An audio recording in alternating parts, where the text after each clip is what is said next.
is no place to escape to. This is the last podcast. On the left. Side stories? That's when the cannibalism started. Side stories. Yes.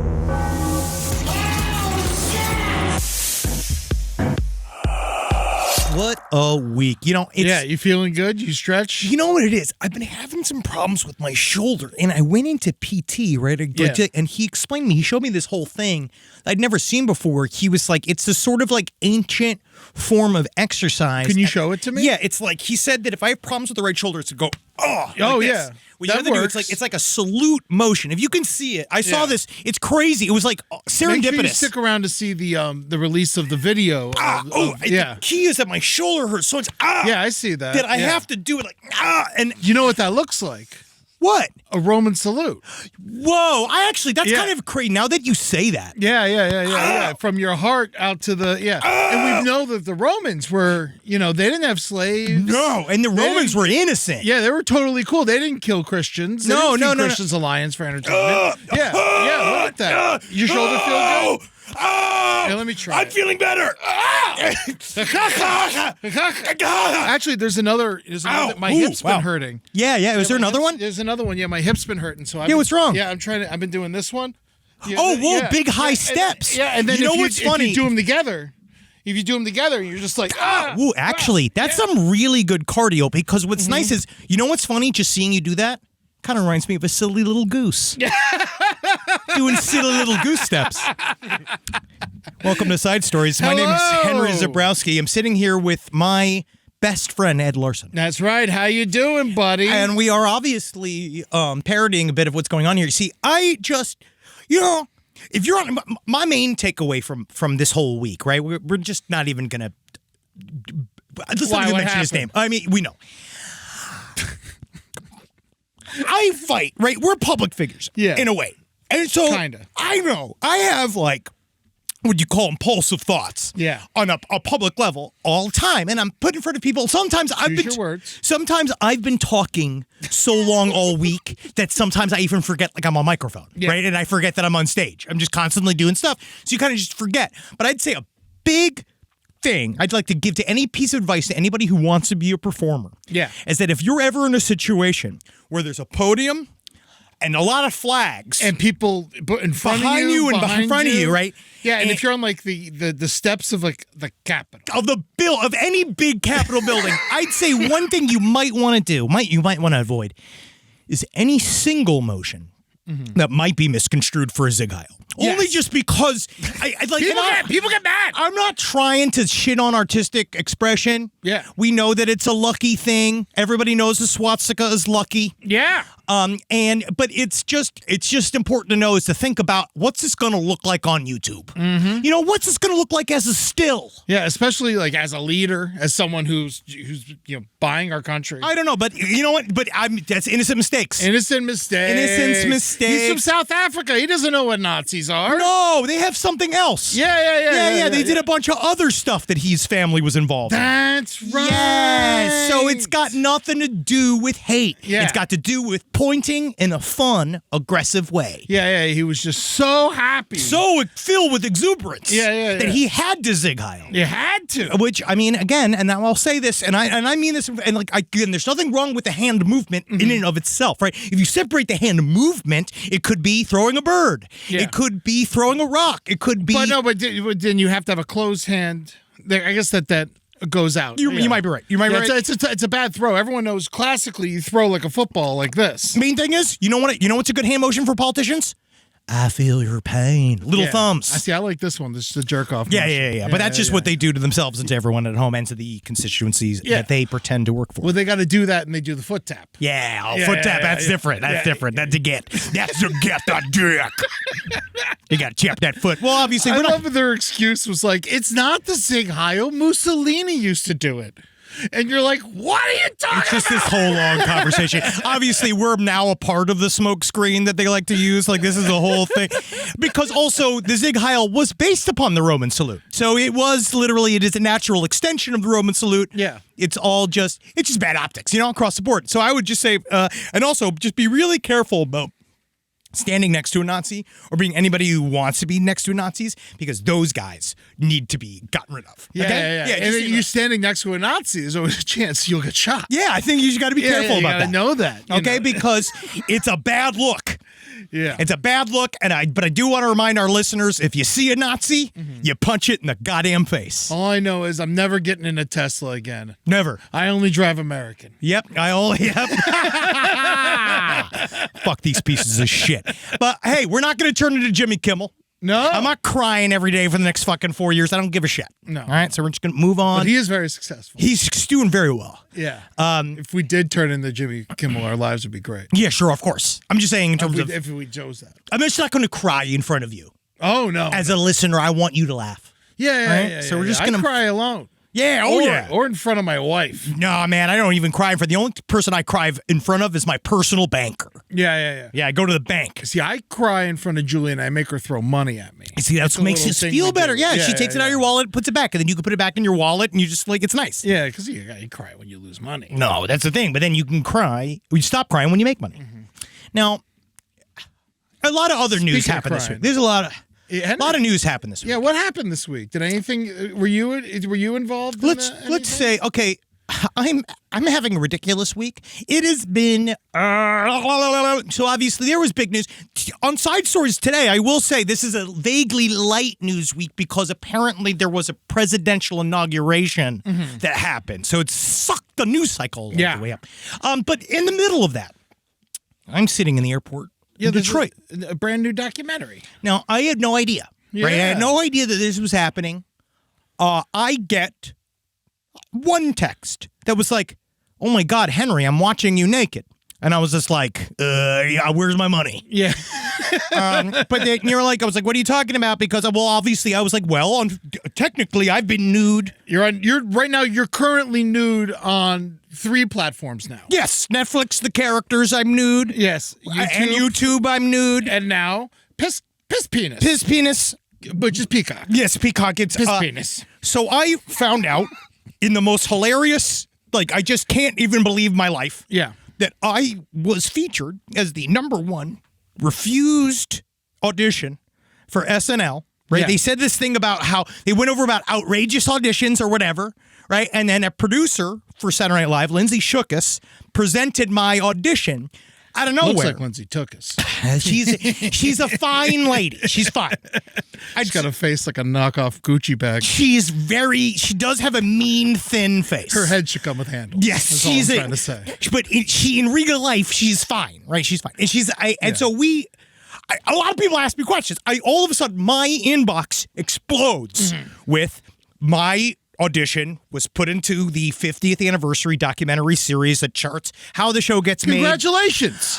Yeah, that's great. That's amazing. It's a big thing. It's on Piss Penis. It's really crazy. Okay, the reason why it's crazy is because all the pickups, right? Time Magazine likes you. See what they said? Oh, yeah, dude. It's Time Magazine, People Magazine. Also, if these motherfuckers are going to be talking about you in their goddamn magazines, mention the podcast. It'd be nice if you they just say podcaster, but say the name of the fucking podcast. Time Magazine. The only thing I would take umbrage with the coverage of my audition in the documentary series. Where's my press? Yeah, exactly. But the only reason why I took at first I was like, oh my God, but it mostly was just because it felt like they introduced my audition and then it sounded like I just died, right? That I never did anything ever again. They really made it seem like you were just like a forgotten human being. And I am, but I also still act and I still perform. I'm here, right? I am still here no matter what anybody says.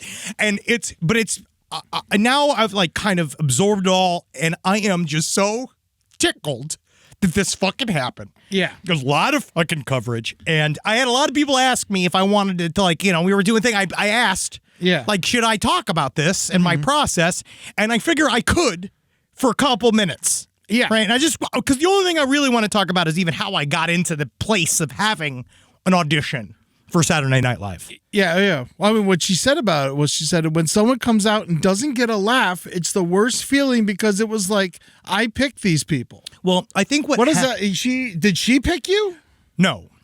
So the long story is maybe how do I do this shortly and and succinctly. The people want to know. They You've do. kept it in the bag for so long, and they brought it back, and they opened the bag. Because normally on the show, we have content to talk about. Yeah. And so now this is me talking about this thing that happened to me. It's wild. I've never experienced You this. are in the news. Yeah, sure. So this I'll is talk a about news show. So, how do you put this? So, Saturday Night Live, in order to get anywhere involved inside of the systems of Saturday Night Live. So, like, maybe just an example is that the night I audition, they audition you at night.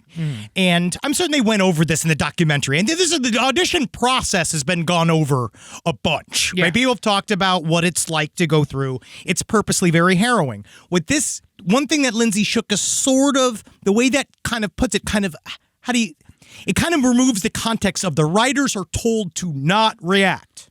Yeah. They purposely don't react. That's the whole point, right? Is that they want to see you cold. Obviously, there's political stuff inside of these rooms where you could see if some, of a faction of writers might be buddies with somebody or know somebody or want to be somebody. They might throw in a couple of laughs. They might just to kind of pump them up, but it's political. The goal is to be like, impress me. Cold, it's live, do it. It's it's like a doctor's office. It's very intense. And at the time, I thought That's I why did you took well. your clothes off. Yes, I had to. So, but honestly, I will say is I made the sound guy laugh, which is how I knew I'd got something somewhere. Yeah. And then I was on hold for the entire year. You remember that year? No, it was insane because I remember when you actually did the audition, Holden, Ken, and I were at like a bar waiting for you to get done, like it was Goodfellas. Yes, it was like intense. waiting for you to get made. Well, shit. it was the scariest night of my life, and I was very, very young. I was very green, and so for Saturday Night Live to get on their radar, you normally have to work at some established comedy theater. That's a way it goes about. They a lot don't pick random motherfuckers. Not necessarily, and it's a lot of places they have history. So obviously Second City in Chicago, in Toronto, there's Groundlings in LA. Yeah. Now, like especially more modern times, when I started really getting into it, it was like UCB became a fast way in because of the Amy Poehler, Tina Fey connections. Yeah. But they would also kind of go around and they'd scout. They would pick up some stand-ups. When they wanted stand-ups, they'd go look for stand-ups. It's really depending on what they're looking for. And at the time, Saturday Night Live, not to be surprising, was looking for a white man. Yeah. And so I was one of them, right? And this is the truth. So I was one of these people, but Were you the fattest at least? of course. Thank God. Who's going to do that? Who's going to take that from me? But I went, so one way to get in is to potentially work for somebody that works for Saturday Night Live ahead of time.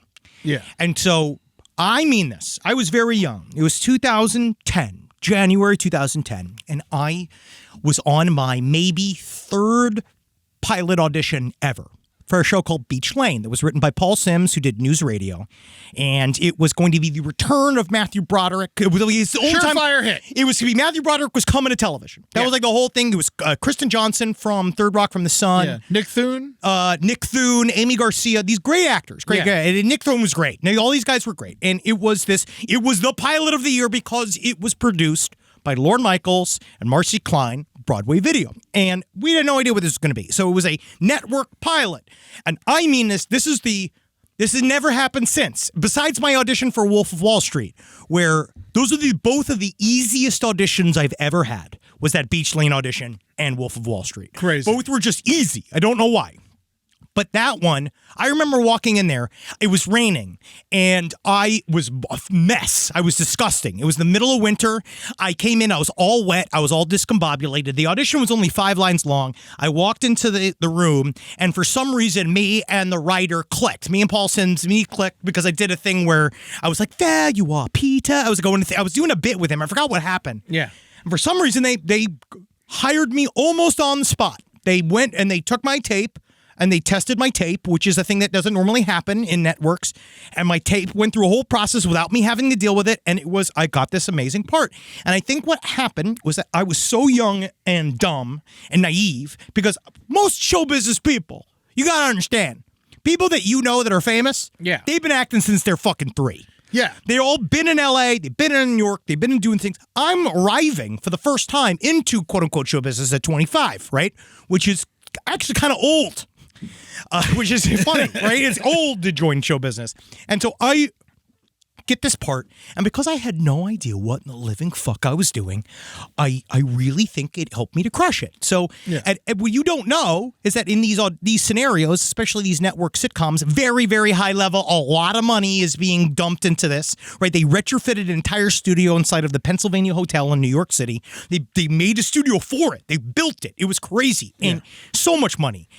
You don't understand that every minute you're being watched and every minute you're being judged, and they're ready to fire your fucking ass the second that you don't fit. And I at first didn't think that was real until I watched the original lead of the show get fired that day, who was much more famous than me and much more famous than Nick Thune, who replaced him. He was a famous comedian. I don't even want to name him. But he got fired from that show, who was like after the first read through. And so you're like, so wild. But at first you just don't understand. You're like, oh shit. Oh, you can get fired at any time. For what seems like nothing. And nothing. Just being the improper fit. So, but the thing is that it didn't faze me yet, so I didn't fully grasp that. So to be honest, I did extremely well. I did really well during all of the various levels of the readings. Yeah. I went in front of a live studio audience, and I felt at home. I was in front. It felt like doing Murder Fist. I was just doing essentially live comedy in a taped area, and I clicked. There was like a thing where I was like, that you were like, wow, I can really do this, like network television, something I think I can do. I have the timing for it. And you ended up doing network television multiple times. I did. But the producer of that, I had one of the most dramatic nights of my life was after the shoot of that. We went upstairs.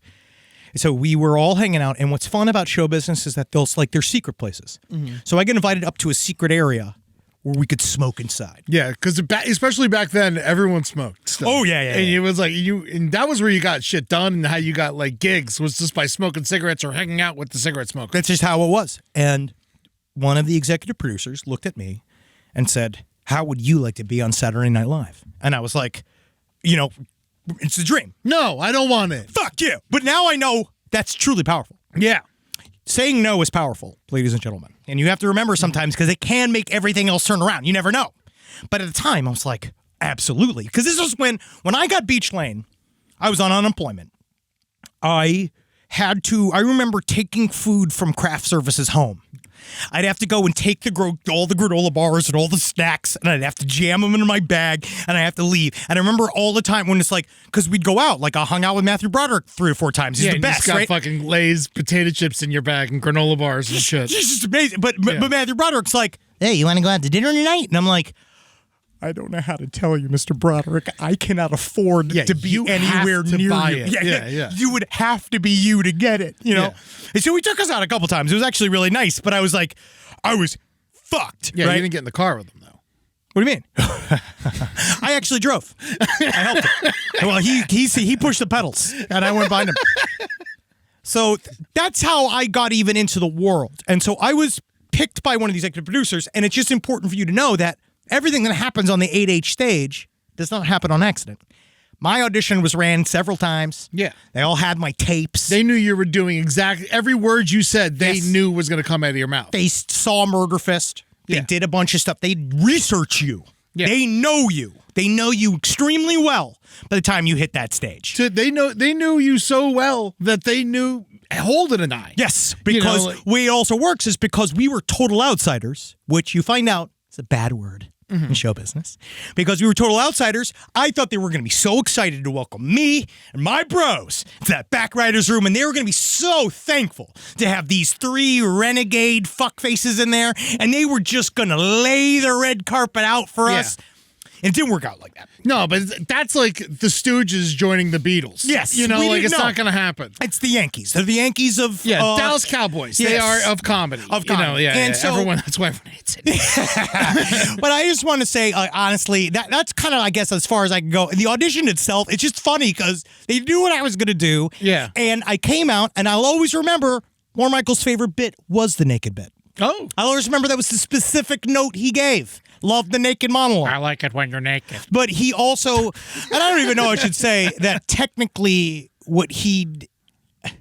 the note that I got back, the reason why I didn't get on was because the label, what they said was, we don't do you anymore. Yeah, because Chris Farley died and John Belushi died, and they were scared you were going to fucking drink and do cocaine to death. I also think that, to be honest, the vibe of the show changed. The vibe of the show changed. And what they wanted... It started, that's when Saturday Night Live went from being silly to only saying things that are politically correct. And it's basically more current events based hardcore impressions. Which they don't even let the cast members do anymore, which makes me insane. Why would they? Every time there's a new fucking impression to do, they bring in some A-list actor instead of using the cast that they fucking hired. It would have been a nightmare if you got it, man. I do think that it is extremely stressful to do it. If I were to do the audition again, I would change, but maybe what I did, not in terms of just the other things around it, but there's a term in comedy that you learn. One of the things you learn, right, when you start off in doing acting in show business, was that all my managers and agents, when I first started, they'd always ask, who's the version of you that you want to see? Like, they go like, what career model do you want to follow? And you Tony Orlando. Always. But he said to me, like, it was always asking these questions. So, like, obviously, for a long time, it was Chris Farley, besides the death. Yeah. But within comedy teachings, they have things that they call it. I want to say it goes back to, like, commedia dell'arte shit, where, like, one term was sloppy clowns. And that's what I was. I was a sloppy clown, which is not derogatory necessarily. It just is an energy thing. And it was a thing that they sort of liked before. You would have wore it as a badge of honor if someone called you that back then. Yes. And this was, on Saturday Night Live, especially at the time, it was more like they just kind of weren't going for that angle. They were going for very clean-cut people with that style of... Like, they can go straight from this to a Revlon commercial to a network sitcom, and it's like there's no alt in there, except for recently Sarah Squirm, who I think is a genius. Yes. But these guys are...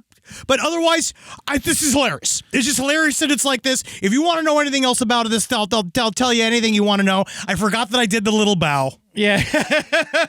I forgot that I did the bow. I just can't believe Lindsay Shookus came after you like that. Well, man. now I've learned. To me, like, that's fucked up. Because it's the ultimate, no offense, it's the ultimate punching down from a gatekeeping, powerful person. And, like, that fucking shit pisses me off, dude. I just at least sitting there, like looking like a fucking. I've seen prettier things flopping around on a dock. How long do you think it took for them to get the hook out of her mouth before the interview? All I'm saying is now I'm happy. I'm happy it happened. It's crazy that it happened. It made me realize, Natalie, it's unfortunately backhanded compliments are the only ones I normally receive. Yeah. And I like them.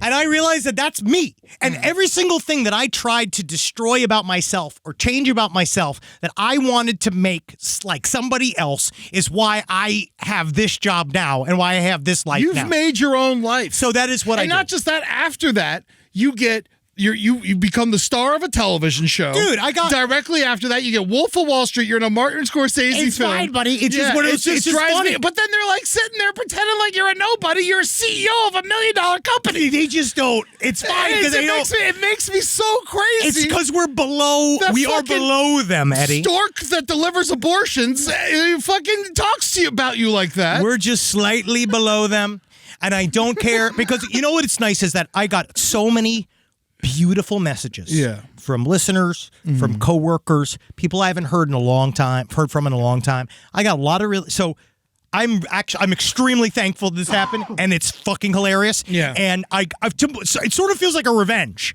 It sort of feels like well, in the end, you had to include me. I did see the only Lindsay Shookus I have no problems with. I got some information. I talked with some people. It was not meant to hurt me. It was not meant to be upset with. It seems like she was just being nice. Yeah, it was. Yeah. But that's how suicidal parrots act.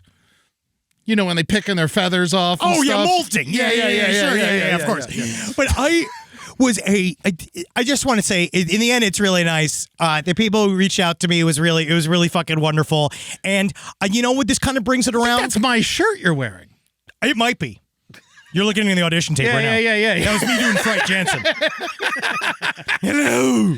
That was Fright Jansen. But it's just, whatever, man. I will say I saw some mean things. A writer once wrote about my audition, but didn't name my name in one of the big Saturday Night Live think pieces, like try to trash me, but that's just because writers are jealous of people that are naturally charismatic. Yeah. But everybody else I'm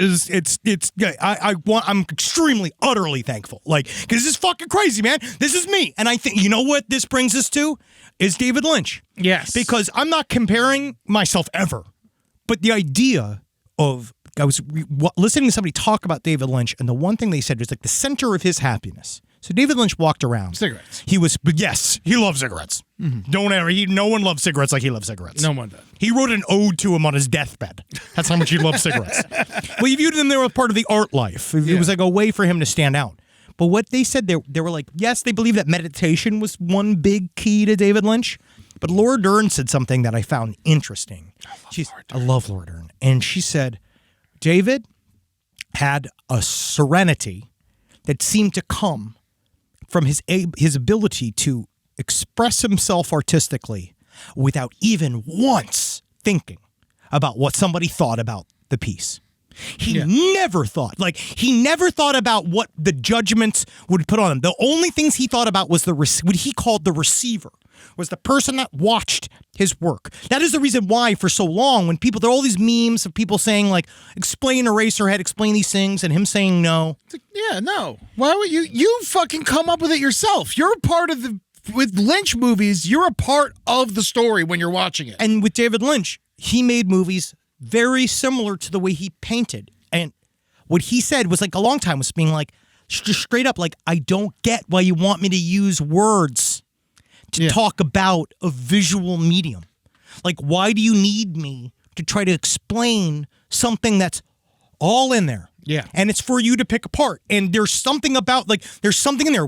He struggled to make Dune because Dune was pushing him into a place he didn't want to go. They were forcing him to be a mainstream director. This is actually very serious. It's very similar to the SNL thing. But he's told to be one. Yeah. Right? He's told that this is the way to go, that this is the only way to go. When I went to Florida State University and got my stupid BA in theater, they never talked about the way that they talked about acting was essentially, you're never going to make it. Yeah. They said you weren't going to make it because you were too big. Well, everybody. All they did was tell acting students. They never explained that there's so many ways. There's so many ways. It's not just being a movie star. It's not just making IP for a major studio. There's so many ways for you to make art in a professional, sustainable way. And you see David Lynch probably got slapped with this shit. Just being like, well, if you really want to go, you need to fucking do a big one, which is like Dino De Laurentiis. He did that shit because he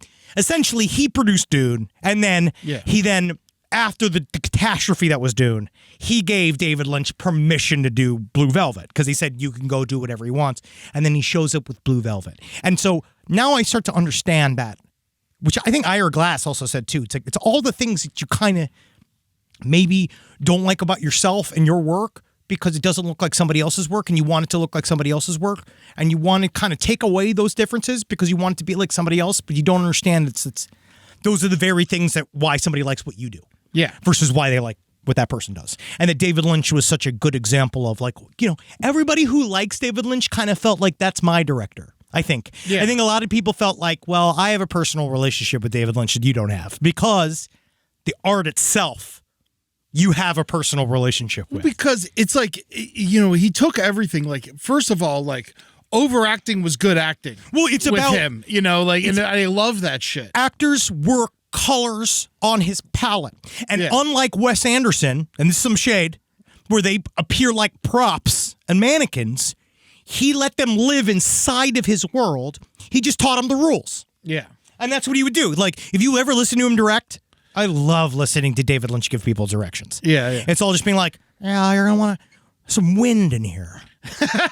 Some wind in it. I love shit like that because he also trusted actors. Unlike Wes Anderson. He actually trusted actors because they would do a lot of stuff. I love Wes Anderson.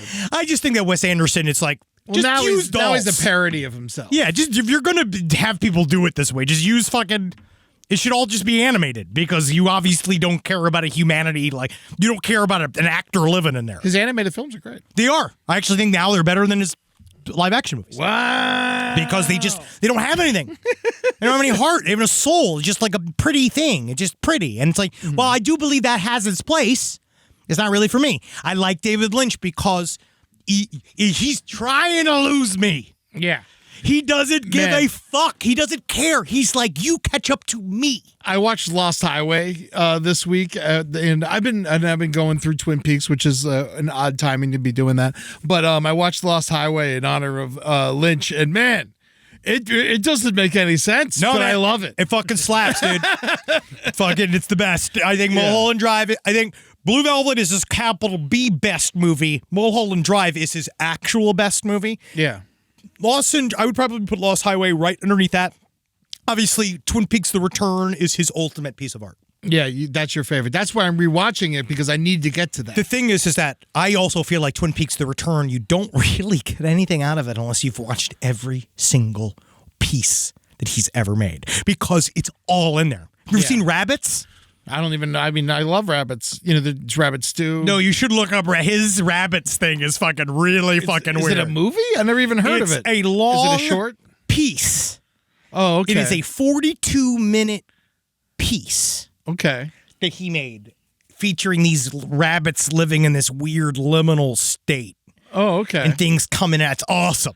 Oh, I'll totally watch this. Dude, no, you got to see Rabbits, because you see kind of some stuff in Rabbits that actually shows up in Twin Peaks: The Return. Interesting. Same thing with it's puppets. Fire Walk with Me has stuff from Twin Peaks: The Return. There's also stuff from there's little bits and Fire pieces. Walk with Me is Twin Peaks. Yes, but Fire Walk with Me is crucial to watch Twin Peaks: The Return. Yeah, no, I was waiting till I finished the second season before I did Fire Walk with Me. That seemed like the right move. Yes, watch it all together. Obviously, Twin Peaks dips in the middle of season 2, but that's more a Mark Frost problem than a David Lynch problem. Well, exactly. That was the producers who made him solve the murder, because they said they wanted him to be something that he wasn't. And then what he did with Twin Peaks: The Return was lovingly tell us all to go fuck ourselves, because why do you expect something out of me? Yeah. Like, you should be here, man. Just come fucking watch this thing. This is going to be like Twin Peaks: The Return was so exciting because of it. You know what I was enjoying this week was his music.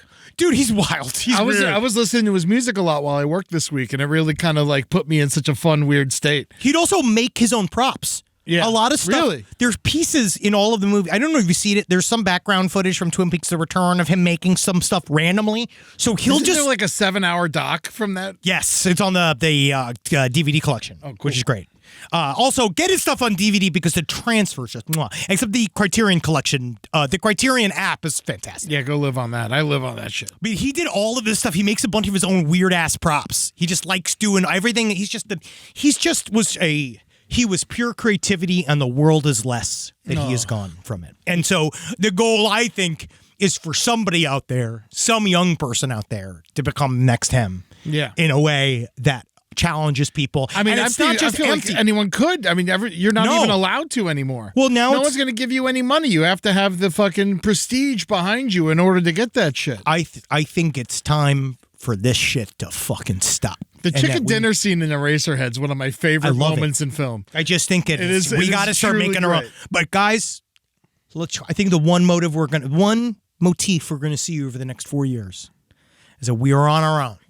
And I think a part of that is you got to make stuff that you want to see in the world. If we want to wrestle the attention span away from these giant tentpole pieces of shit, things that are going on, right? Because they don't care. It's all just Chinese propaganda. Mm-hmm. All right. So at some point, we need to take the reins back. We have to take them back. They're doing it in Hollywood. They're doing it in horror. Yes, with independent horror, very much so. Well, horror always follows. Yes, the like how it always follows the world. You know, like how the purge started during the last election. You know, and stuff like that. You know, or 2 elections ago. It's all like it all mirrors society at all times. But if you don't bank on yourself, there is no one will. Yeah. No one's coming. There's no cavalry. It's you. You have to, it's up to you. Also, if you make something and it's not successful, oh well, make something else.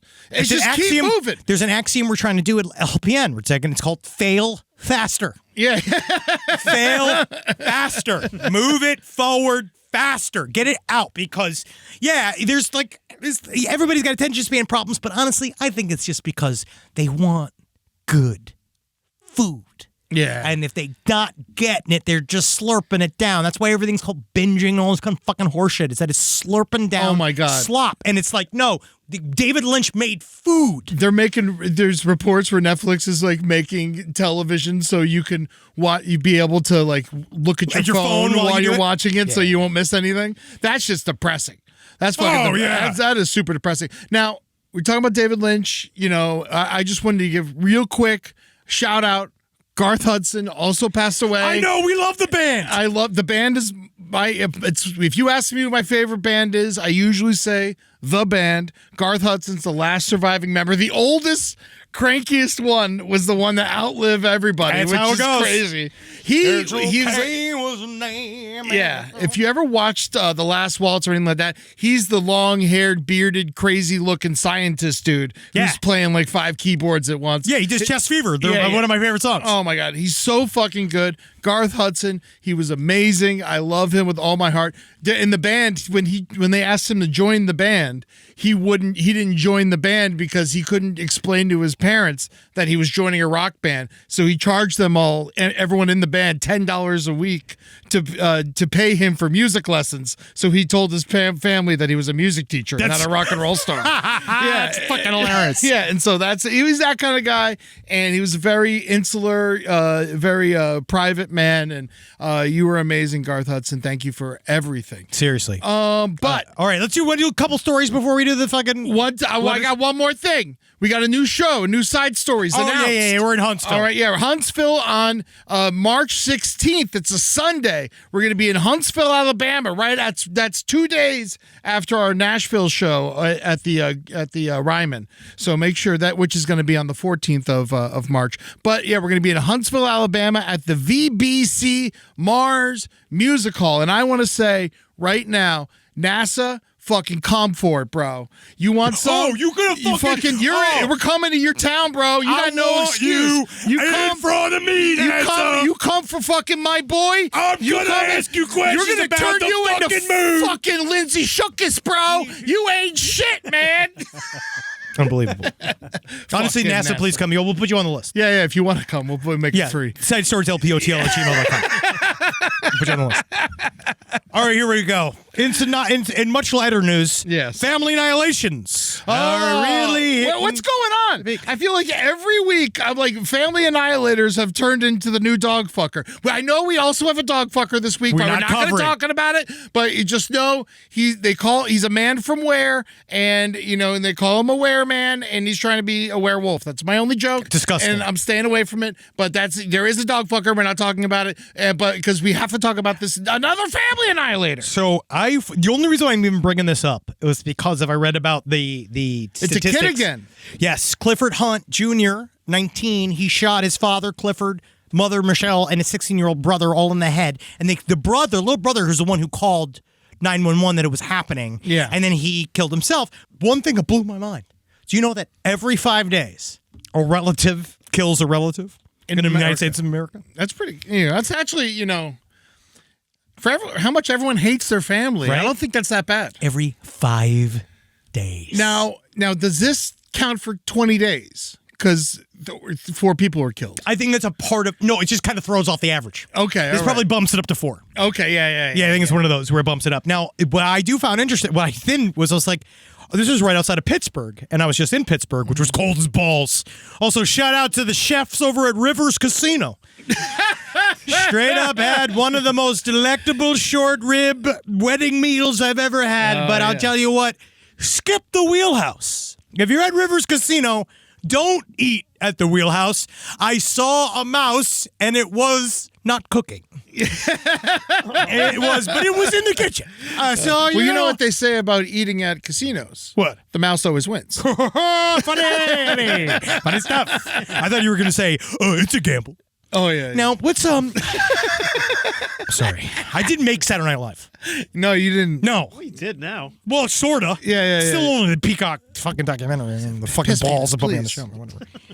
Now, Then I looked up, right, because I wanted to see how far it was from Pittsburgh. But one of the chefs over there did a great job. I mentioned it while one of Natalie's first students in her dance classes, she taught this little girl dance. Now she's a full-grown adult, and we watched her get married. It was very, very sweet. Wow. But thank you, buddy. Does she still dance? Yes, professionally. How was the first dance? Electrifying? They did it was choreographed. It was lovely. It was a lovely time. Yeah, it was nice. Now, I looked up where this family annihilation happened, though, and it was at North Swickley Township, Pennsylvania. Now, I thought this was right outside of Pittsburgh, but then I clicked on it. When I loved it is that when I Google searched it just to see, this is the first thing that popped up. This is the only picture of North Seward Township that ever showed up. This kid? I sent it to you. No. This guy.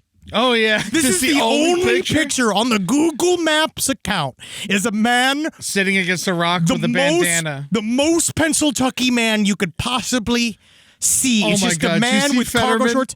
Oh, God. Just wearing shorts to the inauguration in a hoodie. Hashtag fucking mood, whatever. He did great. He did great. These fucking pieces of shit. He shouldn't have shown up. If he fucking wanted my respect, he wouldn't have been.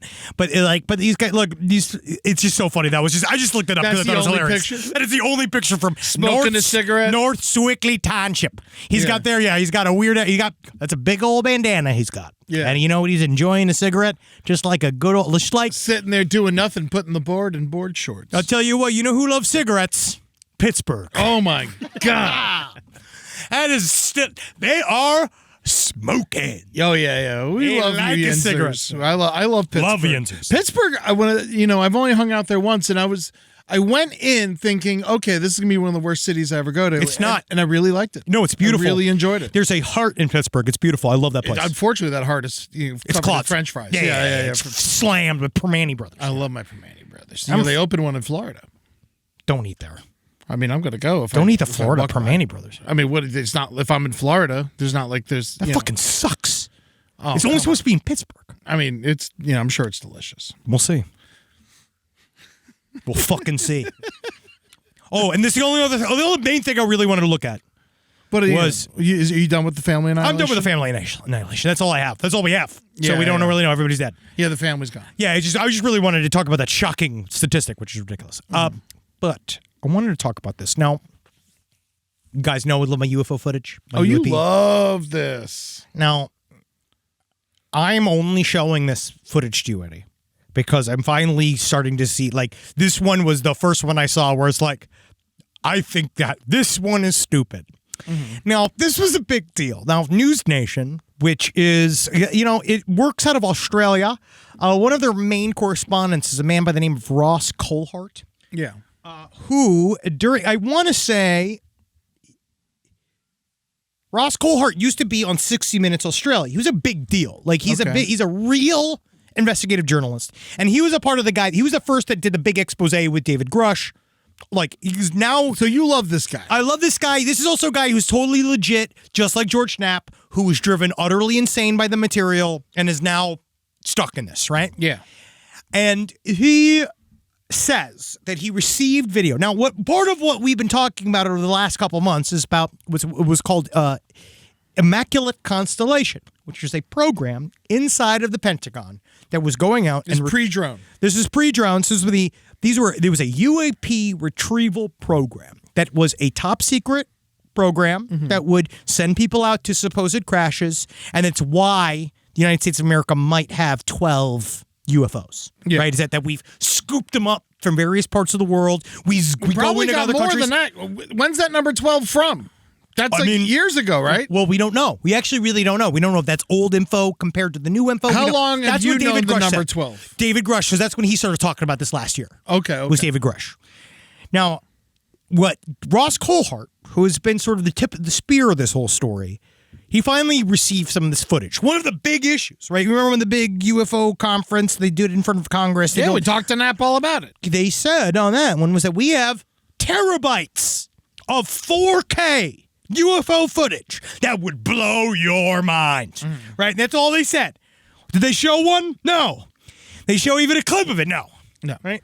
But this is the stuff that I guess they have decided to leak to Ross Coulthart. Now, they have sent what he says is a man has sent him information, a man that has said under the duress of his life, he thinks he will be murdered. Okay. If they find out where the source of this leak came from. And what we have here is some of the most definitive footage of a UAP being airlifted by a helicopter. Okay. NewsNation has independently obtained previously unseen video obtained from a secret UAP craft retrieval program. This extraordinary footage clearly shows an egg-shaped object dangling in a sling below the belly of a helicopter. Now, we can shut the sound off here. Now, the problem is that it says here you can see clearly an egg-shaped object that is 25 feet long in a hammock being suspended by a helicopter. Yeah. It's rolling around. Unfortunately, when I look at this footage, it is extremely difficult for me to not say that is an egg on a stick. Yeah. That is the problem, yeah. The problem is The that shadow's big. not necessarily, because this could all be shot in miniature. It's true. It looks like the end of a stick with a piece of string. It does. With a napkin wrapped around an egg. And that's my problem, is that, yes, because now you're going to hear, because Ross Coulthart begins to describe the egg. He's like, as you can see, it's completely round. No doors. Shaped like an egg. Yeah. You know, and you're like, it does. It's a UAP. Honestly, I want that on a brunch menu. But it's just, I never doubt. Yeah. And this is the first one I saw where it's like, so is the disinformation now? Is this when the disinformation? So it's saying here that it's This is going to turn out being the only one that's real. Yeah, I know. I bet it must. I hope so. I pray. If you look at it, it's so hard because everybody's just ragging on this in the comments. Yeah, the comments. It's just people are destroying News Nation over this, and I guess that's what's hard is that is like Ross. It's not helping us. Yeah, this shit's not helping us, buddy. Okay? Yeah, wait for a better video. This is not. If he could have just a second, if he could have just separated himself from the excitement for a second, just to be like, now how is this not an egg? You know what I mean? Like if he could have just said that, being like, because he keeps saying egg-shaped craft. How does he not know? How does he know that that's not an egg? Well, he had better footage, but someone poached it from him. That doesn't make... I hate you. You're why I didn't get Saturday Night Live. My connection to you is why. But it does make me sad. Yeah. Because I wanted this to be better. Yeah. The yoke's on him. The yoke's on all of us. He may have cracked the case. Shut up, Rob. Hey! Shut up. I was held back. Shut up. No, you're right. But no, this just makes me sad because it's like, I just feel like he should have, if he was going to literally blow his wad, it should not have been on this egg. Right? He does look like a pile of egg whites himself. He's Australian. He's just an older Australian man. And he just seems, he's a very important journalist. Yeah. Well, what comes first, the baby or the egg? Because I got a story here. I think that technically the baby eventually turns into the person that comes into the egg. Well, in San Antonio, a man who was formerly an egg is now charged in a road rage shooting earlier this week, is also accused of trying to purchase a 9-month-old baby to harvest their organs, according to San Antonio police. What was the problem? Did his card not go through? Is that what it was? And they cut him off? Or? I got this off of FARC. Jose Israel Tehran Jr., 21, is charged with the prohibition of the purchase and sale of human organs, in addition to 1 count of aggravated assault with a deadly weapon from Monday's shooting.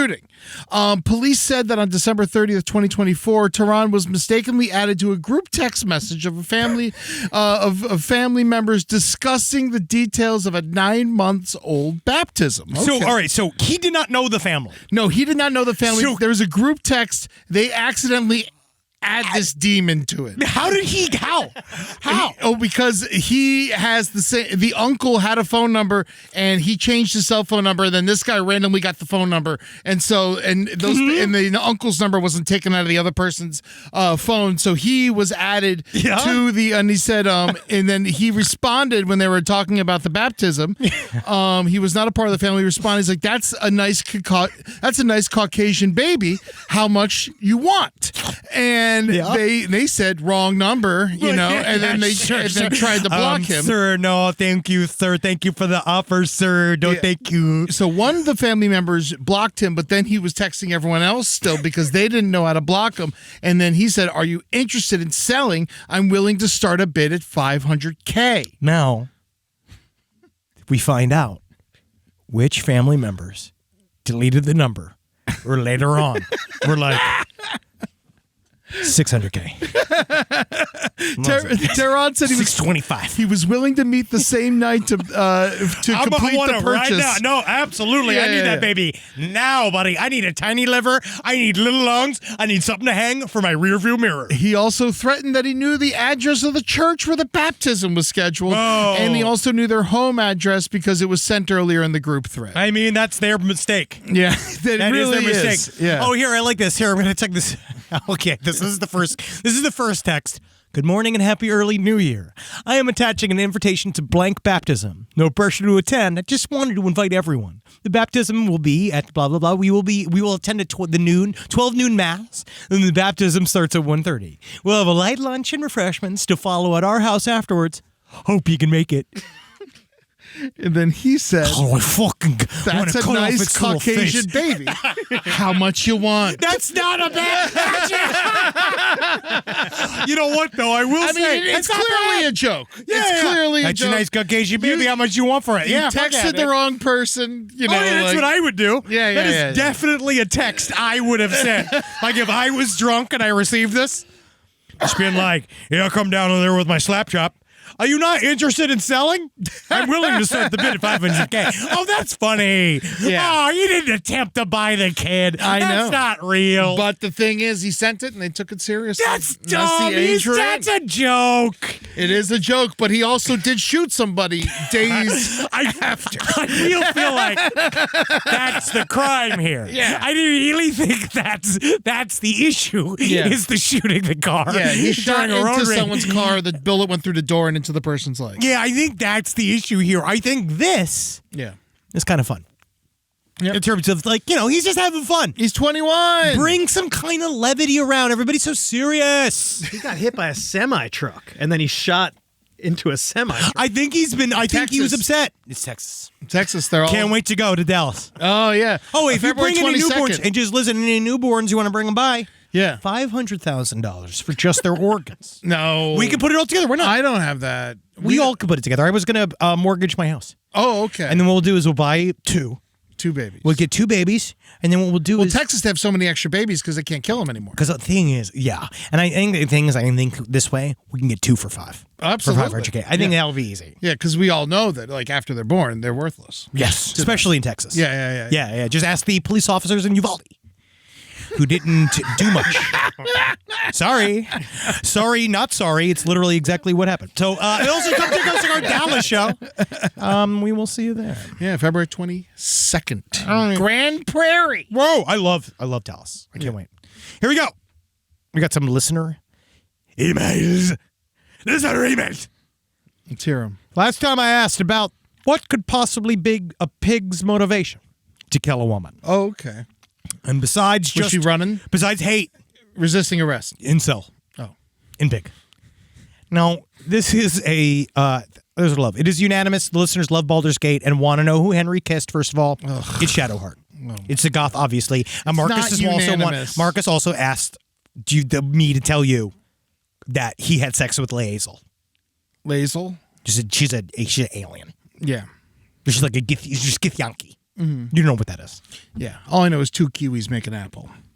In what? My fruit game. Oh, sure. Yeah. That's what I play. I play the fruit game. Yeah. Well, you go kiss some fruit, I guess. I will. Go kiss some fruit. I'll be plumb happy about it. I hope you are. Yeah. Go fucking suck on some berries. Yeah, I do every morning. I know you do. I do now I too. have berries every morning. Yeah, It's really good. I modeled your fight to be healthy. I just eat what the doctor told you to eat. Yeah, I'm dying. Yep. But slowly. So here I asked, all right, so about the pig attack. While reading what I saw printed about the incident, all right, this is the one. I found this interesting. If the pigs were kept as pets by the neighbor, your producer that chimed in was likely correct. The pigs had associated people with giving them food, and when the woman did not give them something, they got pissed off and attacked her. Always feed a pig. Always feed a pig, especially if it's wearing a Last Podcast on the Left hat. Gotcha, Eddie. Got you, fucking Eddie. I'll eat myself. But honestly, we want you to wear the hats. Mm-hmm. Now, if the pigs were from a commercial farm, it is likely they escaped during a ractopamine feeding cycle. Ractopamine. I don't know what that means. It's you keep saying that word over and over again like I'm going to know. It's a feed additive that is used because it promotes muscle mass growth over the production of subcutaneous fat in pigs without reducing the intramuscular fat. So these pigs were on creatine? Yeah. They were getting marbling. Basically, it functions for pigs like anabolic steroids do for human bodybuilders.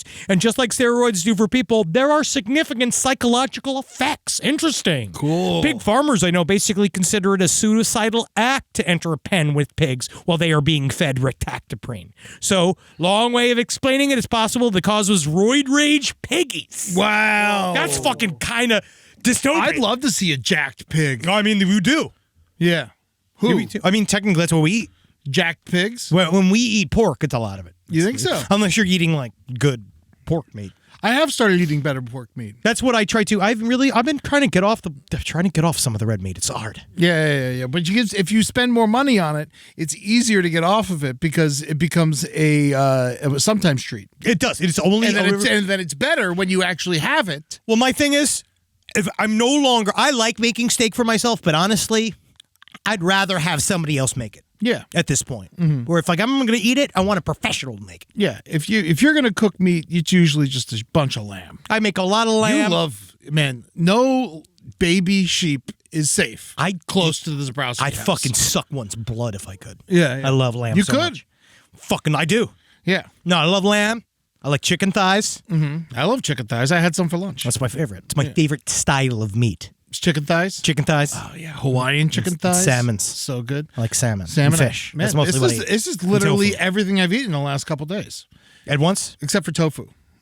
That's good for us. Also, I've read, I don't know if this might be a RFK Jr. thing, but I think, I've heard that tofu, if you eat it, soy products, actually helps you not get, that weed disease that makes you throw up when you smoke it? Oh, tofu makes me get higher? That's all you got to tell me. All I know is that soy products will help you from getting that reaction to weed. This is what you're talking about. Yes, cannabinoid hyperemia syndrome, the thing where people start vomiting when they smoke weed. Sometimes I'll start sneezing if I smoke too much weed. That's different. It's That's because happened to me sometimes. Yeah. Smoke, you get sinistrous. But that made me worried. I was like, I hope I better not becoming allergic to weed. No, but if I can just start now, I have a reason to eat tofu. Do. If I get higher, well, I don't get higher. It just stops me from getting the cannabinoid hypernesis syndrome. You got close on that one. Yeah. But I'll do it, yeah. I mean, All right, I feel like right here. I would have gotten it by now. What do you mean no tofu? It's a no. It's Google Labs. Says no, but who knows? Google Labs. Yeah, Google doesn't really know. Yeah. I think it might be. Actually, I might have just. I probably just overheard that at a bus stop. Okay, well, now I'm not eating tofu again. I mean, tofu's good. No, not apparently. It's not good enough to stop the weed disease. Why don't you live every day to figure out a way to make tofu in a way you like it? And then you can eat tofu and you can love it. And then when you're loving the tofu, you can laugh your way to the bank because what you're doing is saving yourself some issues because you found a good meat alternative that doesn't raise your cholesterol. You know what I like about tofu is you're supposed to beat it. Yeah. You got to kick the shit out of it. No, you're talking about mochis. No. Yeah. Tofu, you pulverize No, you don't. it. Absolutely not. My cousin Robin pulverizes her tofu.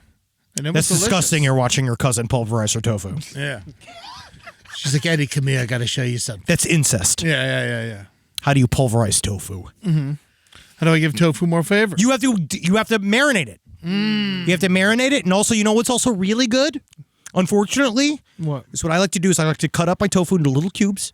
I give it a little sprinkle of cornstarch, right? I put butter and a little oil in the pan. And then what I like to do is cook it on that with a little salt and a little pepper. You put butter in there. Yes, and then also what I do is shave put lime zest. Lime zest? Yes. Ugh. You're wrong. Ugh. I'm telling you, it's I good. don't like the lemon zest, the lime zest. It's extremely good. It's lemon zest and lime zest. You just don't know. It's very good. It adds that citrus kick without adding water, so it doesn't dilute what you're making. I like lemon on seafood, and that's the only time I want lemons involved in my life. You'd be surprised. Lemon. Stay away even harder. Limes. I figured out with lemon. I figured a lot of things with lemon. Limes attack us. Do you know about that? If you cut your hand and lime juice goes into that cut, and then that cut sees the sun, you're fucked. What? It happened to my boy. Yeah. Is this like are we both talking to RFK Jr., but he's pretending to be like a sexy lady on the internet? No, we were cutting up limes with keys on the beach for our Coronas. That's disgusting. That's disgusting. And then his key went through the lime and it stuck in there. But then his whole can manifest an open wound if exposed to sunlight after coming in contact with the lime juice. Yeah. Margarita burn. Yeah, and his entire arm was turned different colors. I think he was actually working with you at the time at Borders, and then they made him move out of the cafe into the normal part because they're like, you can't give people coffee with that arm. Yeah, you look disgusting. Yeah. Yeah, wow. Yeah, Valinsky. Wow, I forgot Valinsky worked with me at Borders. Yeah. Wow. What a small fucking, I don't remember anything. No. Well, I remember everything. Except for what I'm supposed to remember. Hey, if you can't remember, it can't bother you. And that's what's the most beautiful thing about dementia. Who are you? I couldn't care less who I am. It's been quite an episode of Side Stories, Eddie. Yes. And I want to thank you for being my partner in ass. And titties. Patreon.com/last podcast and left. Give us money to watch us perform. We're on there and get ad-free episodes. Pretty good. Yeah. On social media at LP on the left. Thank you, President Trump, for bringing back our Chinese propaganda machine. Oh, my God. Thank you for bringing back TikTok because Thank it's you for so taking important. it away and giving it back. And Thank you. Being the pimp that beats us and tells us how nice the bath is. And nothing I love better than that app that makes every person in my life scared for no reason. Thank you, TikTok. Totally worth the advertising opportunities. Go and check it out there. And go to twitch.tv/LPNTV, where we will still be doing a lot of commentary about whatever we want for the rest of our fucking the lives. Hoopa Go-Go game, HGX2 tomorrow night, January 23rd, 6 p.m. Pacific, 9 p.m. Eastern. We got a great judge. Jared Logan's coming. Oh, he's going to be great. Yeah, he's going to be eviscerating. Yeah. I can't Very wait. excited. And we got Ariel from Fraudsters coming she's by. wonderful. And then we got Tootsie's making her first appearance. Oh, that's sweet. Yeah, That's sweet. yeah. So check it out if you want to watch Tootsie. She's our Helen Mirren. Yeah. And then go to lastpodcastonleft.com to check out all of our live dates because we're really good at it. And we're going to see you out there. Yeah, We're come gonna out. Dallas on February 22nd. Nashville on March 14th. And March 16th, we're going to be in Huntsville doing a Side Stories. And then April 18th, we're going to be in Detroit. And on May 3rd, we will be in Toronto. And then, of course, June is our rescheduled Atlanta shows. Cannot fucking wait. You got to get me to Atlanta. This we are. keeps stopping. You're going to like it so much better this way. I'm going to like it more in the summer. I know It is hot. I know. But I we're know gonna it's hot. I lived in Tallahassee. It's not hotter than Tallahassee. But we're going to stay in a hotel with a pool. Ooh, we're going to stay at a hotel and a pool. Yep. There's going to be fucking people out in their bathing suits. I know everyone in Atlanta is super hot. Sexy. Yeah, it's very People are attractive sexy. town. It literally is I do think that it is an The one extremely time I attractive went town. there, I was like, everyone here is hot. Yeah, like the Publix. People who work at Publix are kind of hot. Yeah, it's great. It's fucking. Oh, guess where they got Publix? Yep. Fuck yeah. Yeah, dude. I'll take you to my Publix in Atlanta. You own a Publix? No. But there's one I claim. That's how often I've been there. All right. All right, hail sweet Satan, everyone. And hail David Lynch. Lindsay Tookus. Oh, that's nice. Oh, you're made fun of her name. Oh, no, it's Shookus. I'm sorry. I Lindsay didn't mean to make fun of her name. She's honestly, thank Lindsay you. Shookus. No, honestly, you know, you gave Henry some press. And he's going to get some more acting gigs. Honestly, out of this. you really did. I can't buy that. Yeah, and I PR, know. so thank you. It really meant a lot to me to honestly, now that I've processed it and talked with my family and all this kind of shit, it was like, it is wild that I got to be a part of the 50th anniversary, whether I liked it or not. Yeah. And it's amazing. It's just fucking crazy. You were at the Academy Museum when I went to the Academy Museum. There was an exhibit on Scorsese's editor, and then you popped up, of course. To be surprised how many places I've snuck my way into without getting permission. Yeah. And Lindsay, I'm sorry I said all those horrible things about your appearance, but in my defense, I was just trying to hurt your feelings. Absolutely. And she's a beautiful lady. She does her job. And then honestly, so thank you guys. And thank you to everybody who's awesome. All right, you fuckers. Bye! Goodbye.